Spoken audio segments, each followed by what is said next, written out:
1869, a young Russian was strangled, shot through the head, and thrown into a pond. His crime? A wish to leave a group of revolutionaries from which he had become alienated.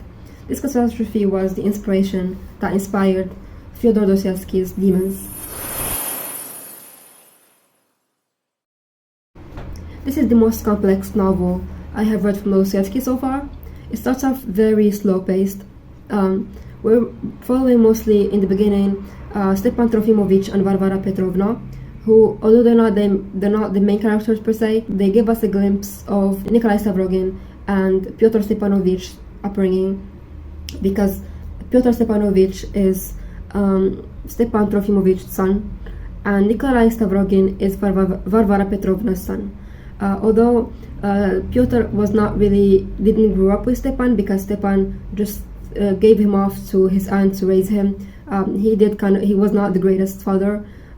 We still kind of got a glimpse of the kind of environment that these two people grew up in, and what kind of ideas that they grew up with, and that eventually led to what they did. Throughout the first parts, the characters are mentioning the secret society in St. Petersburg. As we as readers aren't aware of what happened in this secret society, or the purpose of it, or really what happened in St. Petersburg, we're kept in the dark. But everything starts picking up right before the gala that Pyotr convinces Yulia to make, and the gala was kind of like a distraction. But that's the moment when things really pick up, things really start happening, and we don't actually see the answers at that point, but like we see things things actually start happening instead of just us getting introduced to the characters, because this is a thick book, so it takes a lot for us to get introduced to the characters. There are also a lot of characters that we're supposed to remember in here. I'm not going to talk about all of them in this video, because if I do, it's going to be a really long one. I'm going to talk only about the characters that I found really interesting. So Pyotr, I'm going to start with Pyotr. Pyotr is basically the leader of this revolutionary group, and their main goal is to systematically shake the foundations and undermine society for all principles, for the purpose of demoralizing everyone and throwing everything into chaos. When society is weakened and devoid of beliefs, that's yet still looking for a guiding idea, the group will take it into their hands to start a rebellion. This is where Stavrogin's role comes in, because Pyotr believes that Stavrogin is the perfect prophet or leader, so that people will get behind their cause, and that's why he tries to rope him in their schemes, even though Stavrogin is far from innocent himself as well. But Pyotr wants to do something for him so that he can control him, so that Stavrogin will become indebted to Pyotr, because Pyotr really wants to just control everything. The gala was a distraction from the murders, the Lebyadkin murders, and the fire. The fire was supposed to be supposed to hide the murders, so that when they find the bodies, they wouldn't know that there's been a murder. They would think that they just died in the fire, but it did not work as planned.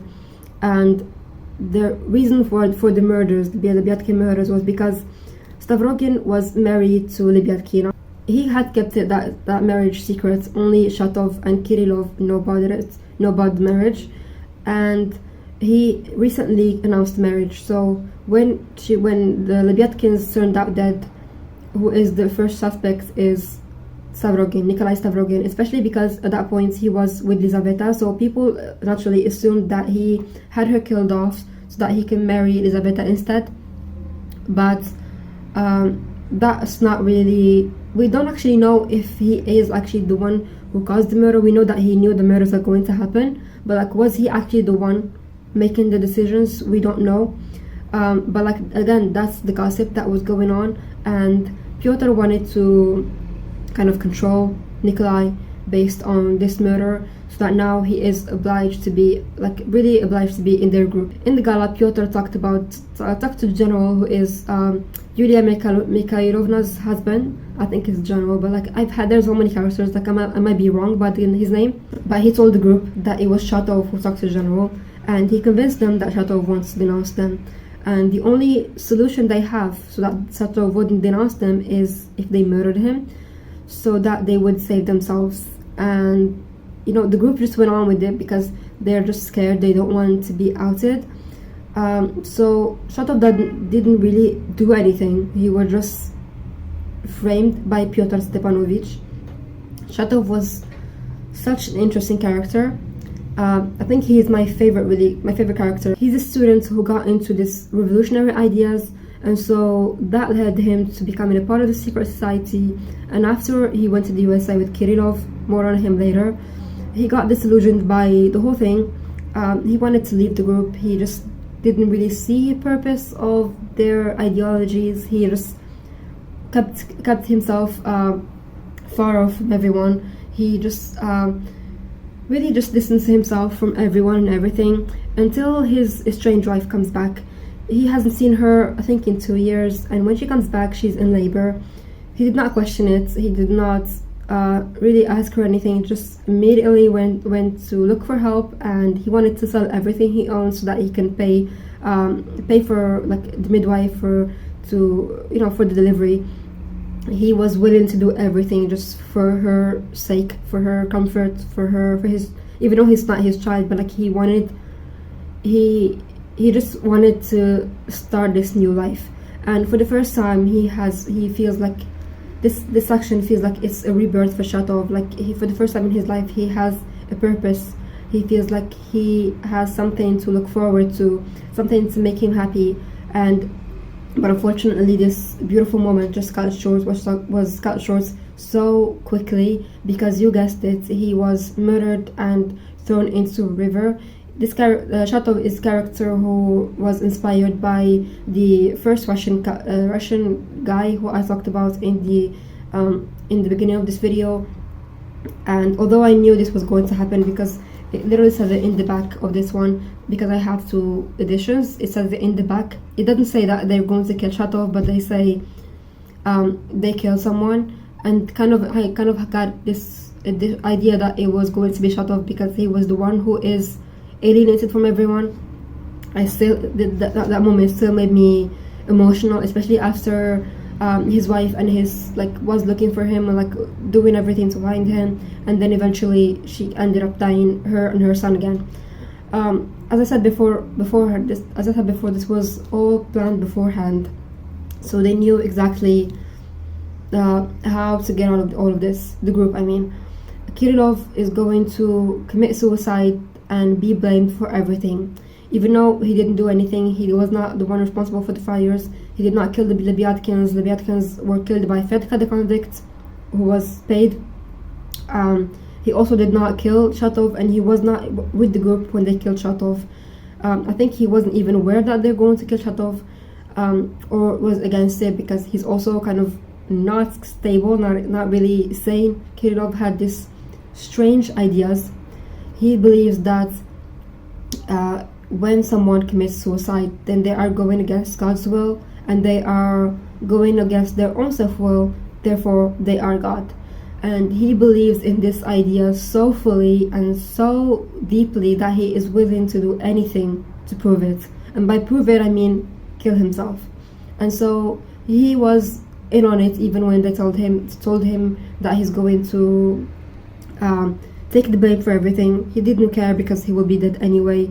He just wanted to kill himself. That is his goal. He wants to be God, in this case, do his own self-will, therefore removing God's will, therefore he is God. I know it's a strange idea, but Kirillov is kind of a strange character, although I did like him as well. He took the blame for, again, the manifestos as well, the Lebyatkins, Shatov, everything. But the plan didn't go fully as planned, even though Kirillov did end up killing himself, did end up writing the note, did end up doing everything like Pyotr told them to. The group couldn't really live with themselves, with the weight of the guilt, the grief, especially after killing Shatov. That's when they just kind of felt like this was a person who was a part of their own group. They also saw him, how he was happy, how he was excited for the future, and they ended it just because they were thinking of themselves. They wanted to save themselves.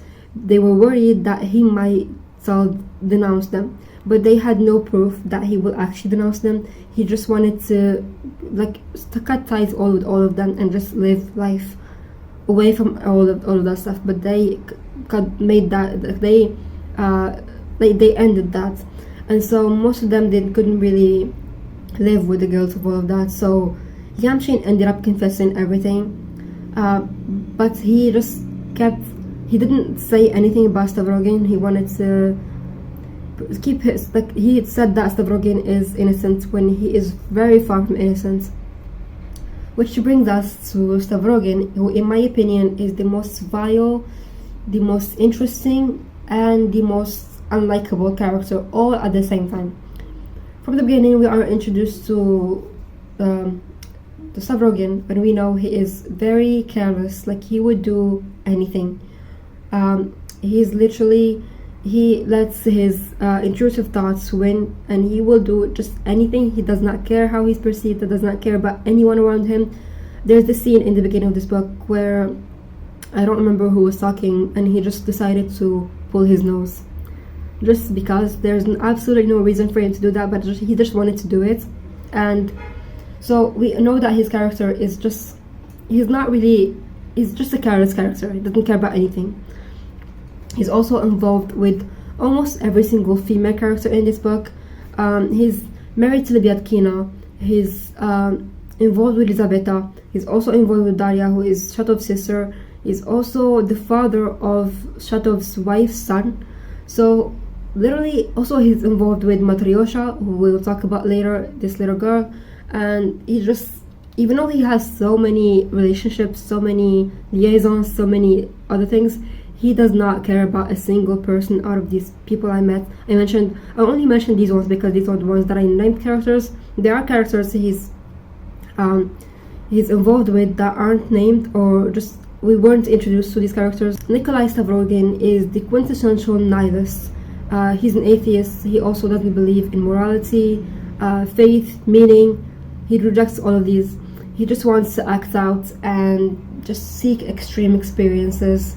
There's this quote where Nikolai is talking about Kirillov. I don't have the quote with me right now. I don't remember where it is because I didn't put any tabs. And where he's saying that he's incapable of believing anything as much as Kirillov believes in his idea, and he would never be able to commit suicide because he just does not believe in anything as strongly as Kirillov does. He's just lukewarm about everything. There's this emptiness in him that we see in depth in the Tikhon's chapter. This chapter was originally removed because it was deemed immoral, and it was later on added but I do think it's really necessary because it reveals Stavrogin's character. In this edition that I have, I don't think this chapter does exist in the Wordsworth Classics edition because I did not read this one. I was planning on reading it, but then I ended up reading this one instead. But in this edition that I have, Tikhon's chapter is added in the end, but I think it should be read in part 2, chapter 9 or 10. I did not know about this, so I ended up reading it until I finished the book, like in the very end. And I think if I had read it in where it was supposed to be, I would have had a different idea or different experience on Stavrogin as a character, because this chapter is a confession of, like, he's confessing his the things that he has done. We will get to them later. In this chapter we see how really vile Stavrogin has been to the women in his life or just people in his life in general. And at some points it felt like he gets pleasure out of people's suffering. He's really incapable of feeling anything, so he's just pushing it to see how far he can actually go. For messing with this housemaid and her master, the person that the housemaid works for, and to pretending to lose his knife that the little girl would be blamed for it and then beaten in front of him, to then sexually assaulting that same little girl, and then finally sitting in his room while waiting for her to commit suicide in the other room. And he didn't want to prevent the suicide, even though he knew it was going to happen, and he also knew that he is the cause of it. but he was just waiting for it, like counting the time instead of until she actually killed herself.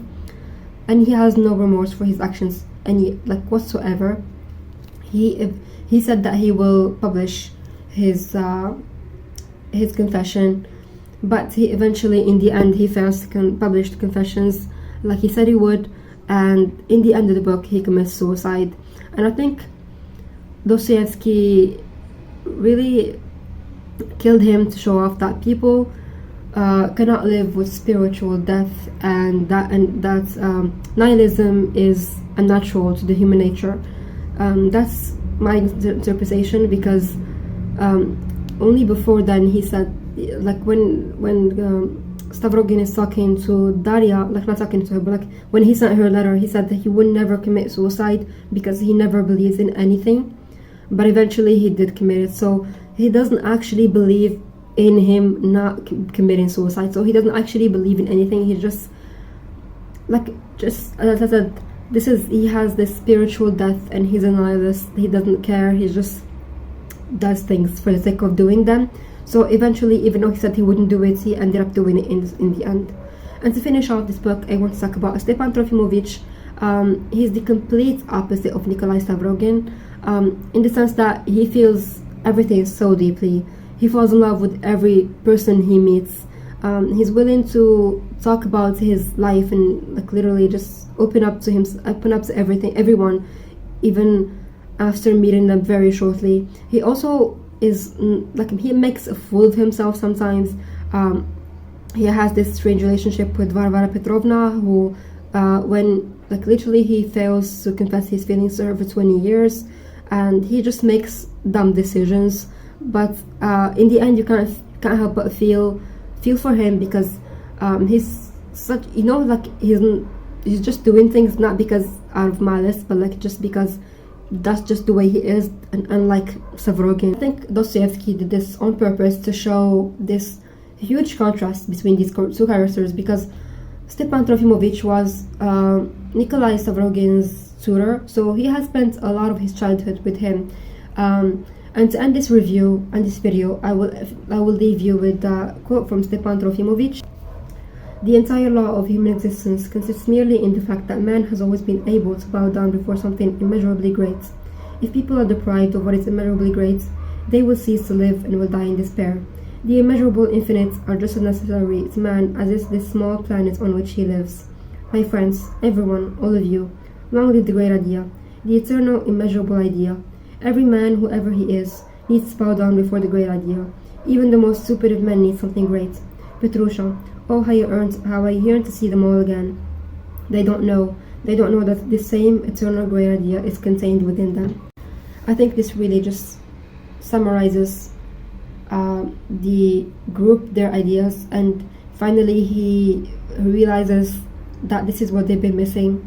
And I think this is such an interesting book. It is very difficult to go through, I'll give it that, but it's so rewarding once you finish it, and once you see all the nuances that Dostoevsky has made, or you compare all the characters, and you see what led them to become this way. And it's just such an interesting book. This is the hardest book I have read from him so far. I have not read all of his works, but I'm looking excited to read more from him. And if you have made it this far, thank you for watching, and as always, I'll see you another video very soon. Goodbye.